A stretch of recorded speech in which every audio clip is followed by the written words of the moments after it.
एक अनपढ़ माँ। एक मध्यवर्गीय परिवार के एक लड़के ने 10वीं की परीक्षा में 90% अंक प्राप्त किए।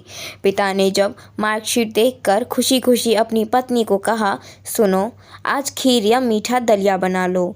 स्कूल की परीक्षा में हमारे लाडले को 90% अंक मिले हैं।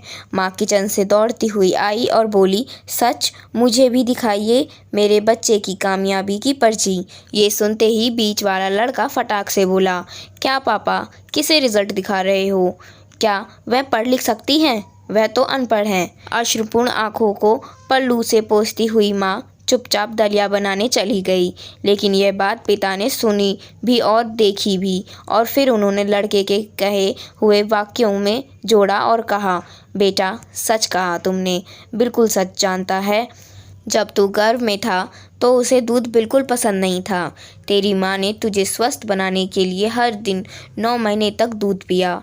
क्योंकि तेरी माँ तो अनपढ़ थी ना, इसीलिए तुझे सुबह 7 बजे स्कूल जाना होता था। इसीलिए वह सुबह 5 बजे ही उठकर तुम्हारा मनपसंद नाश्ता और डिब्बा बनाती थी।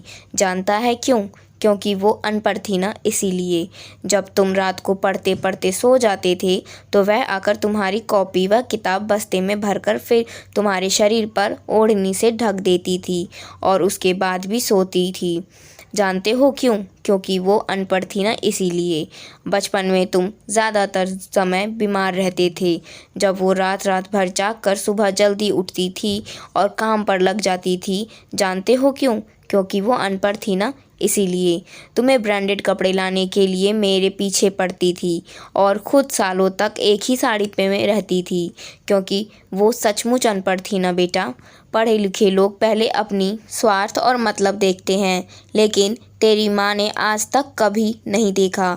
क्योंकि वो अनपढ़ है ना, वो इसीलिए। वो खाना बनाकर और हमें परोसकर कभी कभी खुद खाना भूल जाती थी।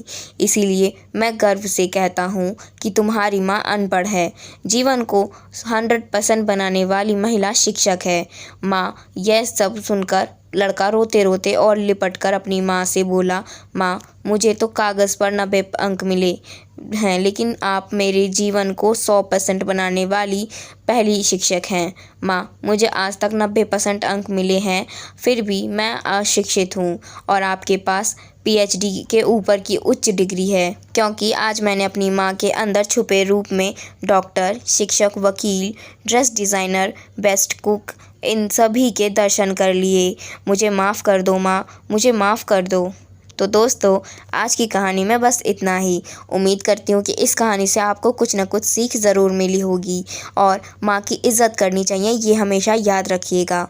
तो दोस्तों, आज बस इतना ही। मिलेंगे नई वीडियो में नई कहानी और नए विचारों के साथ।